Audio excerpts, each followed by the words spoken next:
तो एग्जाम्पल 8 अब करते हैं। If A minus B is equal to A, justify A intersection B is equal to 5।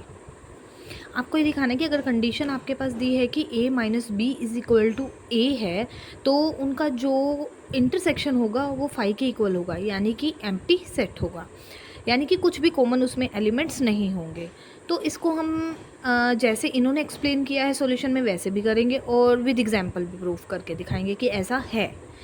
देखो बेटा, इसमें क्या क्या है, इसमें इन्होंने बताया कि a minus B is equal to a है, यानी कि आपने क्या किया, ए सेट में से b के एलिमेंट्स को का डिफरेंस लिया, माइनस किया, तो a बच गया, यानी कि b में आपके कोई भी एलिमेंट ऐसा नहीं था जो a में हो।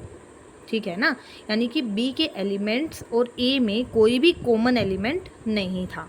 ठीक है, ए कंप्लीट एज इट इज़ आ गया माइनस करने पे। सो ए, वही वो कह रहे हैं कि so A does not contain any element of B, यानी कि बी के अंदर ए का कोई भी एलिमेंट नहीं था। ठीक है, यानी कि एक बात और भी हो गई, इससे क्या हो गया कि ए और बी में अगर कोई भी कॉमन एलिमेंट नहीं है तभी तो ए माइनस बी ए के इक्वल आया, पूरा का पूरा ए आ गया, है ना। तो इसका मतलब ये हुआ इन दोनों में कॉमन कुछ नहीं है, कॉमन नहीं होता इंटर, तो वो सेट कहे जाते हैं डिसजॉइंट, यानी कि उनका इंटरसेक्शन कैसा होगा, एम्प्टी होगा, 5 होगा। इसलिए उन दोनों सेट्स को हम बोलते हैं disjoint sets, that is they have no common element, hence A intersection B is equal to 5। अब हम इसको करते हैं एक एग्जाम्पल से प्रूफ।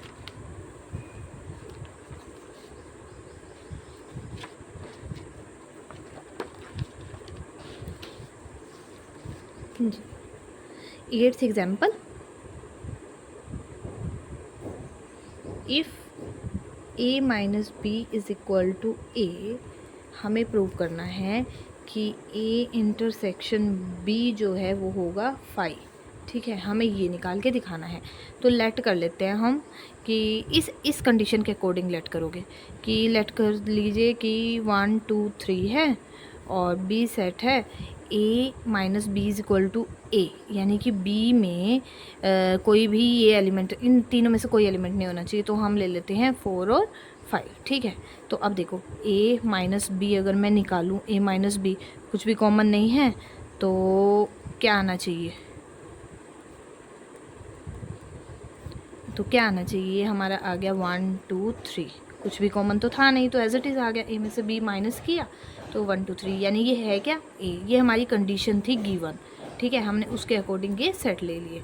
ठीक है, तो अब हमें प्रूव क्या करना है, हमें प्रूव करना है कि अब आप कॉमन निकालो इन दोनों का, ए इंटरसेक्शन बी निकालिए, 1 2 3 इंटरसेक्शन 4 और 5। देखो बेटा कुछ है कॉमन, नहीं है कुछ भी कॉमन, क्या है, एम्प्टी सेट है, क्या है, किसकी इक्वल है, 5। ये आपका विद एग्जाम्पल प्रूव कर दिया हमने, 8th एग्जाम्पल। अब हम करते हैं एग्जाम्पल नंबर 9।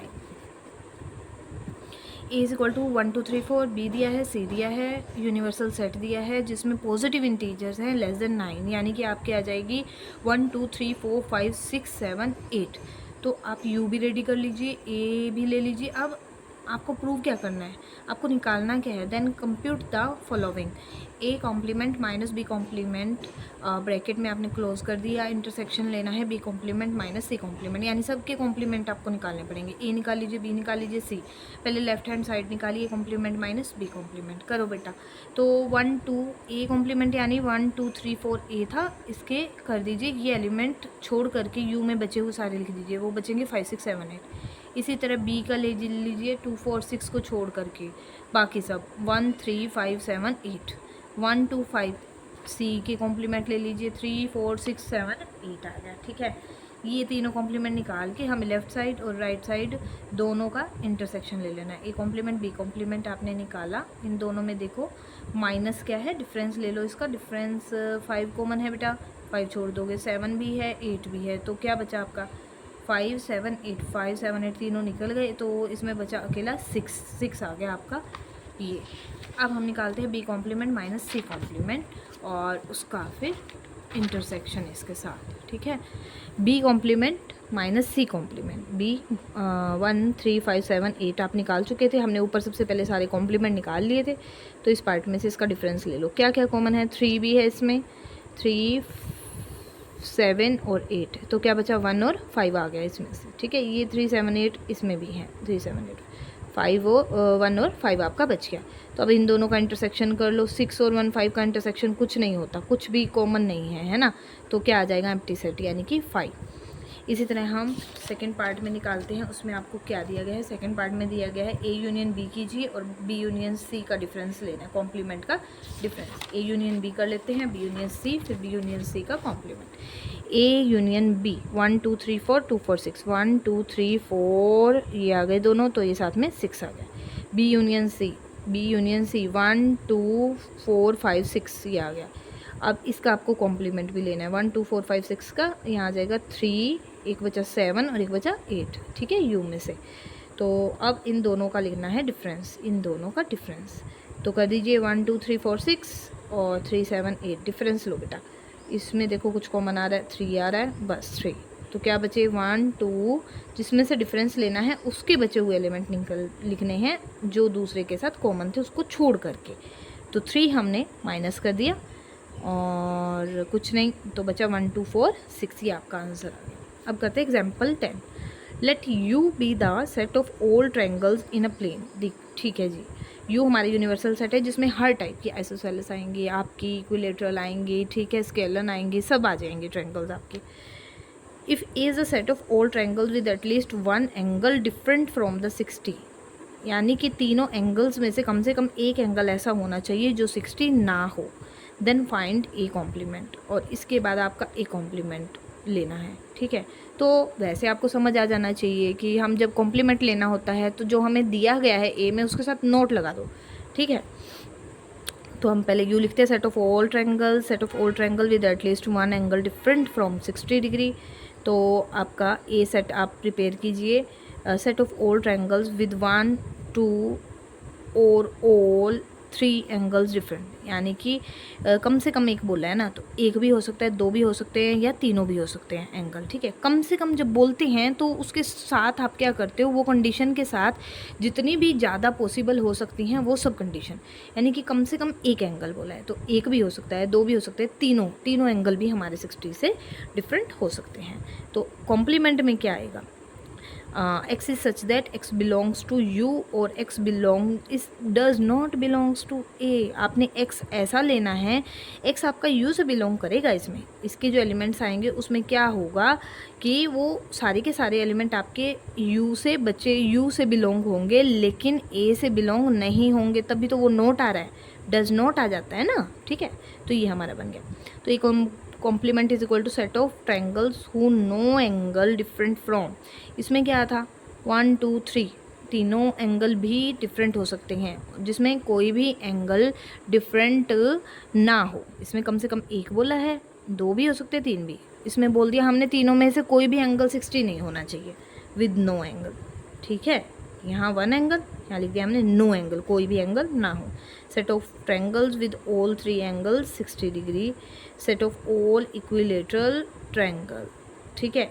अब इस कंडीशन को आगे आगे पढ़ते जाइए। No angle different from the 60, ठीक है, उसमें कहा गया था डिफरेंट होना चाहिए, हम कह रहे हैं डिफरेंट होना चाहिए, इसमें हम कह रहे हैं डिफरेंट नहीं होना चाहिए, नहीं होना चाहिए यानी कि 60 होना चाहिए। 60 कब होता है, 60 तब होता है जब वो ट्रायंगल होती हैं इक्विलेटरल। तो हमारा ये कॉम्प्लीमेंट में क्या आना चाहिए, set of triangles with all 3 angle 60, ठीक है बेटा। इसमें ऑल 3 हमने क्या किया, 60 से अलग लिए। कॉम्प्लीमेंट में क्या करोगे, 60 के इक्वल लोगे, 60 जैसे लोगे, 60 लोगे तो वो कौन सी ट्रायंगल्स का सेट बनेगा कॉम्प्लीमेंट में, इक्विलेटरल का, ठीक है। हो गया क्लियर आपको। जब भी एटलीस्ट आए तो तीनों केस पॉसिबल हैं, तो मैक्सिमम वाला केस लेकर के उसके साथ नोट आप लगा दो, all the 3 angles with 60 degree. अब example number 11, A is the set of all rational number, B is equal to x is such that, ये कंडीशन आपको दे दी है। इसमें आप एलिमेंट्स इसके रेडी कर सकते हो, लिस्ट बना सकते हो, एलिमेंट्स की कलेक्शन ले सकते हो सेट की। Then write down A intersection B निकालना है, माइनस बी माइनस ए, यानी कि आपके पास क्या होनी चाहिए, सेट होने चाहिए, है ना। तो पहले हम बी सेट रेडी कर सकते हैं, क्योंकि इसके आपके फैक्टर बना लीजिए, ये क्वाड्रेटिक इक्वेशन है, ठीक है। इसको सोल्व कर लो। X is equal to minus B plus minus, आपके पास ये फॉर्मूला होता है क्वाड्रेटिक इक्वेशन में फैक्टर बनाने का बेटे। तो minus B plus minus square root B square minus 4ac upon 2a, ये आपने 10th क्लास में पढ़ा है अच्छे से। तो यहाँ से आपका बी 4 आ गया, माइनस माइनस प्लस 4 हो गया, 4 प्लस स्क्वायर रूट ये यहाँ से 16 माइनस 8 आपका 8 आ गया। 8 के आप बनाओगे जब स्क्वायर रूट लोगे तो वो बन जाएगा 2√2, बाय में है 2, इसे कट करके 2 प्लस माइनस स्क्वायर रूट 2, एक बार प्लस के साथ एक बार माइनस के साथ, ये दो फैक्टर हो गए। ये आपके हो रहे हैं स्क्वायर रूट 2 एक इरेशनल नंबर होता है तो उसके साथ 2 ऐड करने पर भी वो इरेशनल रहेगा। तो बी में 2 नंबर आए हैं, दोनों इरेशनल हैं, 2 प्लस रूट 2, 2 माइनस रूट 2। अब ए सेट क्या है? ऑल रेशनल नंबर, इसमें आए हैं 2 इरेशनल नंबर। तो ए इंटरसेक्शन बी आप पहले निकालो, ए इंटरसेक्शन बी, इसमें है रेशनल, इसमें है इरेशनल। इरेशनल रेशनल का कुछ भी कॉमन नहीं होता, तो ये आंसर आ गया एम्प्टी 5।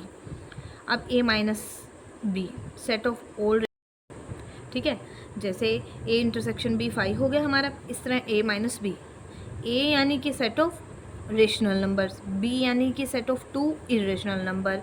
रेशनल नंबर्स में इरेशनल तो नंबर आ ही नहीं सकता, तो ये एज इट इज़ बच जाएगा, ठीक है।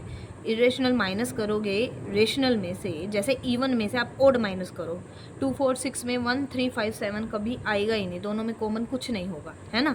इसी तरह रेशनल में इरेशनल माइनस करेंगे तो सारे के सारे रेशनल बच गए। तो set of all rational number था क्या? ए, तो किसके इक्वल आ गया? Minus B is equal to A. इसी टाइम बी माइनस ए कर दीजिए, तो बी माइनस ए रेशनल। अब इरेशनल में से रेशनल माइनस करोगे तो क्या बचेंगे? इरेशनल, और इरेशनल इसमें सिर्फ 2 ही नंबर हैं, तो आंसर में आ जाएगा 2 plus root 2 minus 2 minus 2 root 2 करली ब्रैकेट में, क्योंकि ये एक सेट है। तो ये किसके इक्वल है? बी के। B minus A is equal to आपका आ गया बी।